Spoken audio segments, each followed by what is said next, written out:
Okay. Hello everyone. I'd like to welcome all of the students in the Thomas Merton course to this very exciting and important spot in the life of Thomas Merton. Here we are at the corner of 4th and Walnut.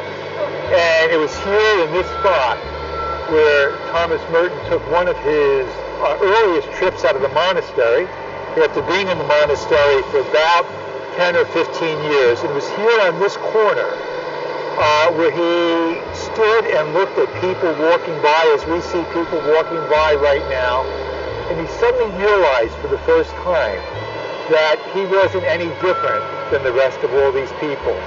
And he saw all of these people that were walking by, and as he saw the streets and the stores and as he saw life, he suddenly had the insight that we are all one in some mysterious way. And he uses a beautiful image as he stood here on this corner, and as he saw human beings walking by, black, white, different religions, whatever, he suddenly had the sense of the unity of all of humankind. And this was a watershed moment for him. This changed his entire life. It was here, standing on this corner, that Merton began to realize now that his monastery was the entire world.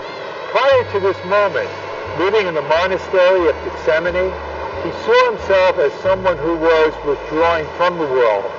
When he stood here on this corner, in this very unexpected moment, he was flooded by God's grace. In this very unexpected moment, he had this awareness that, in fact, he was a human being like every other human being, and that the concerns of other human beings, the concerns of the world, suddenly became his concerns.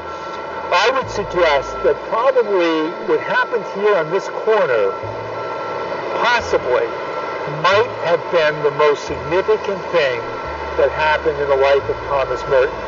You might say, in a symbolic sense, that it was here on this corner that he experienced the second baptism. He experienced a second flooding of the Spirit in terms of how he saw himself, how he saw the world, and how he saw other people.